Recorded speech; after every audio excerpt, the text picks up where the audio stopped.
Wake up, all you zombies out there. What y'all doing? I got Footnote hanging out over here with me, over on the rocks. We're hanging out in the woods. And you know what? Que pasa. Ow, I don't want to sit on that glass. So you know, I've been brushing my teeth for years and years and years. Why'd you bother with that, man? I don't know, but I'm finding out now that it's like really messed up and stuff. That's it, man. With all this fluoride stuff. It's the fluoridator.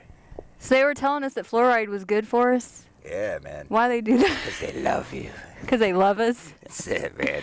So I stopped using fluoride in my toothpaste because, you know, on the back of your toothpaste, it tells you do not swallow. Yeah. Why is that? Doesn't that mean it's telling you that the fluoride is really bad for you? That's right, man. The FDA, sets the standard because it's a toxic compound, but also it's somehow beneficial for your teeth, man. You know? Yeah, and they've been adding fluoride to the public water supplies to reduce cavities. Yeah. I guess they want to put the dentists out of business, man. Even though there's more and more of them all the time, man. All right, so you go to the dentist, right, and they fill your mouth up with fluoride and stuff, and they use it to clean it. Yeah. And then one day you wake up, and then when you understand what fluoride is exactly, explain what fluoride is exactly. It's like a type of acid, right? No. It's like, fluorine occurs in the ground, you know? Okay. And it's actually a pretty cool crystal. It's a double pyramid shape. Oh. Fluoride, yeah, but the way they use it is as a salt, and it's one of the most negatively charged ions you could find. So in other words, it displaces other things. Everything sticks to it. So it like sticks to your teeth, obviously. It makes you have decay and cavities and all that, so you can keep going back to the dentist over and over again. Yeah, that's actually what's going on. And they put it in the water, and it's toxic. They didn't start manufacturing it till World War II. And they used it in World War II, right? Yeah. They took it from the Nazis, used it in the prison camps because it made the prisoners more docile. We can't have any uprisings there. So, and it's also a byproduct of aluminum production and also glass production. Large float glass, plate glass. And they needed a place to get rid of this. So instead of saying it's a poisonous compound, we say it's good, and then we put it in the water. But it's not really good. That's it, man. It's really horrible for you. Along with the Prozac you're peeing in, it's your own fault. Everybody's heard that one, man. And Prozac's been in our water for a while, right? Yeah, and if you look up Prozac, it's fluoroxine. It's actually made, it's from fluoride. So they made Prozac as an antidepressant for people to use for if you're depressed. That's right, little lobotomies, man. But really, they love you. Because they all love you. It's it, man. That's what it's all about. Yeah. But they were saying fluoride was like the key chemical in atomic bomb production. Yeah. Wow. It's crazy. And they're putting it in our water and our teeth and. It's actually slightly radioactive, man. Yeah, it's crazy. You gotta love it, man. I don't know. The other thing too is, it's one of the many things brings sperm count down. And, we talked about that before. You see the people with the bright, shiny teeth, maybe not your highest IQ. And, fertility drugs, because now they need them. They have nice teeth, but in order to have a child, got to spend $15,000, man. I can't have a kid come out of me. That's it. And then they have twins or quadruplets, you know what I mean? That's why you're seeing all of that, is all the fertility drugs. But that's like in the reality TV shows. They're showing people that are having, like that lady, what was she called? That had like 8 babies at once. Octomama was in the house. 8 checks coming in at one time, I think, was going on there, man. She was up in the system big time. Yeah, definitely. And it also like messes, your teeth are bones, so it messes with your bones as well. And actually too, we got some other articles here we could show the people, arthritis. If you notice, everyone, even up maybe about 50 years old and up, everybody, your aunts, uncles, parents, by the time they're 60, they, have knee replacements, Yeah. all kinds of problems, with their hands or whatever, and that's because of the fluoride in the water. Now, I had a friend, she had a knee surgery, and she's only in her 30s. Yeah, it's and then my amazing. brother has, Back problems? he has, what do you call it? I don't know. Said. What do you call it? I don't know. I call it a piece Make of up paper. a word and we'll move along. Okay, let's see. I call it a leaf, but actually it's what you just said, and I can't think of it because my mind is gone. Like what is Arthritis. Arthritis. Boom. Yeah, That's what it crazy, is. Man. That word arthritis. My brother, he's like in his 30s, and he was just diagnosed with Crazy, man. arthritis in his Wow, back. man. Yeah. So it's like all over. Yeah, and also in China they have the problem with it because they burn coal. They have their little communist coal cakes.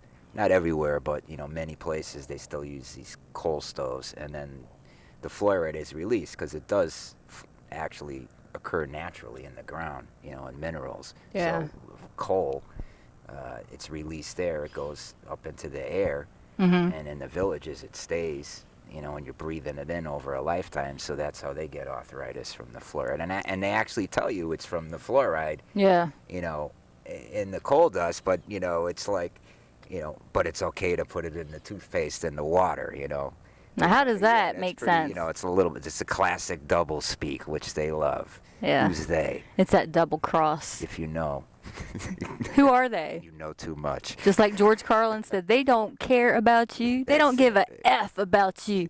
Now, who's they? Who's they, footnote? Yeah, I don't know. We can go on and on for they, right? It's all the Middle Kingdom, man. You never see the real cats. You think the president's running something. They're They got puppets. puppets, man. Put a couple puppets up there. They give you Sesame Street and say, pick one. See, you're free. It's democracy. Which we can talk about Bill Clinton with that. Yeah, Billy. Like they put out all these people. Well, you only get two choices: a Republican or a Democrat.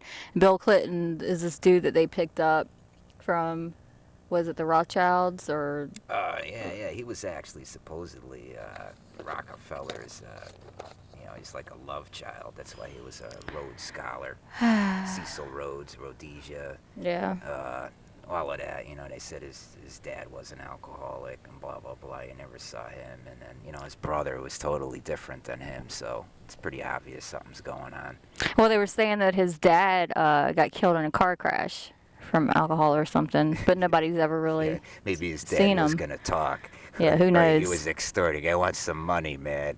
But that's the only thing I've ever read about that part, Yeah, and all of a it's sudden he crazy. pops up out of nowhere like he's this really good-looking, charismatic guy and stuff like we talked before, and but if you really look into it, he used to be the governor of Arkansas, and then you got Mena, Arkansas. Mina. Let's talk about Mena. Mina's crazy. They were smuggling coke in there.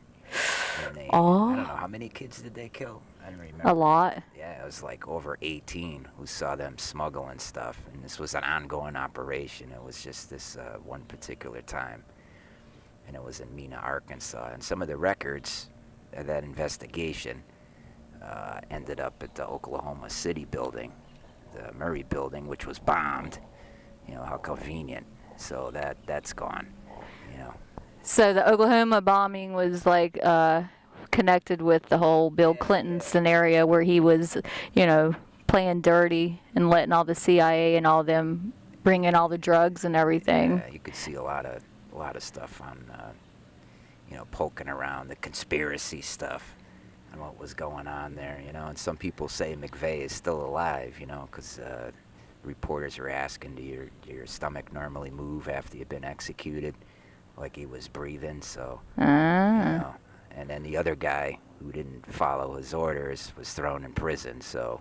He disappeared. That's maybe gone. there's that magic mystical island somewhere where everyone is, freaking Osama bin Laden, Yeah, what's up with all of those Osama? guys. Yeah, what's up with him? They don't talk about him, do they? I don't know, man. He's in the cave, and maybe at some point we'll go to a cave and see if we can find him, man. Tora Bora Cave, man. Yeah, that's what will show up next. Yeah, man. But it's funny because Osama, Osama, Obama, they sound so much alike. But Osama is it's funny how they can't find him, but you can find him when he comes out with the videos, and he's like well dressed, like he just took a shower, and he's all calm, and he just like tells you his little story, but no one can find him. It's like it makes no sense. It makes sense if you understand how things work, man.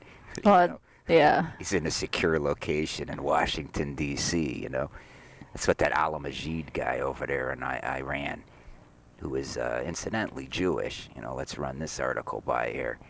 And, you know, and the Ayatollah actually still runs Iran, so that's like the third time we placed a political power puppet in that country. You could look it up, Operation Ajax. That was 1952, Kermit Roosevelt, that was Roosevelt's nephew, removed the democratic government. And then they stuck a Shah in there. Then, you know, then we got the crazy Ayatollah guys. You don't see them, but they're actually still running the country, the Al-Majid guy. But we're all over the place with this now. But, yeah, it's funny how everything's connected somehow. Yeah, you know, definitely. It's pretty whacked, man. So, same with the fluoride. There's your fluoride. Steve Jackson, back to the Steve Jackson games, man. Yeah, and if you missed it last time, Steve Jackson is the guy that came up with these cards back in 1995. And then somehow the CIA broke into his office. Did you read that article? Yeah, that was, what was that called? Yeah. I forget what they call it, but somebody in the government, Bush administration, was a little pissed off about it. So he got his boys to break into Steve Jackson's office and take all like his computer, and one of them was called the Illuminati, and they took that. So obviously something was going on, but this guy Steve Jackson apparently knew what was up with the secret society, the Illuminati, and illuminated ones, whatever you want to call them. Just like he just showed up, the World Trade Center. Like, come on, dude. That's nuts, man. He made this in 1995, you know, and all of a sudden in 2001 this happens. Like, how did he know that? And then the barbecue pit, you know, known as the Pentagon. Exactly. Yeah. And he got it right, too, because, like, even in real life, you know, when it really happened, a lot of it wasn't even destroyed. It's just that one part. It's crazy, man. You know. Yeah, so that's pretty wild. Man. Whatever. But it's interesting. You know, that's the predictive programming. You know, that's when they give you a lot of the movies you watch. We'll get into that later on down the line here with some of these shows. But yeah, that'd be good. They're bringing you stuff ahead of time, just so that your mind can. So yeah, you know, get acclimated to it, and then it's you're indoctrinated is what's being happening there. It's the same thing with the younger kids in school. You know, they start teaching you 10 years before it happens, so when it actually is implemented in society, it seems completely normal to you. That's true, because I remember when I was a little kid and they used to show us those films, like, you know, in case of a bomb, you know, hide under the desk. Yeah, from the 50s. So they've been, even, they've been showing those forever. So it's like it's put in your mind before it happens. So, you know. When you really should just like walk outside and, and kiss the thermal shock wave that's going to incinerate you, man. No, let's hide under some stinky desk with gum stuck underneath it, man. Exactly. Your last moments of life, man. Yeah. Right? But even that whole thing with the bombs, man, you know, it's like they didn't make most of those, man. It was just, you know, some place to get rid of their nuclear waste, man. You know, once the water was full of all the stuff that they needed to get rid of, you know, hey, let's make some warheads. Sure. You know? So you know when we're talking about the Prozac in the water? Oh, yeah. That messes with our heads, doesn't it? Yeah, definitely, man. As you look it up, it's fluoroxine. So all of us are like distorted because of the water and all that stuff. Yeah, well, water and then it's actually in a lot. Medications. There's so many different things going on. Stuff in the food, you know, the GMO. I mean, it's crazy. You know, you look at some of this stuff. Yeah. You know, I have these articles here. The Japanese took some monkeys, you know, macaques, the small ones. Yes. And they spliced them with a jellyfish, glowing jellyfish, the phosphorescent ones, the genes. And now they reproduce with that gene. And how did they introduce that? Using a virus. So they changed your DNA using viruses. They know how to do this stuff, man. It's just like with DNA. They knew DNA 50 years before they told you they were doing anything with DNA. You know, it's after the fact. Same thing with the TVs, you know, the IRA. You know, they go through all of the stuff, the Blu-ray disc, there's the dual. It's already planned out ahead of time.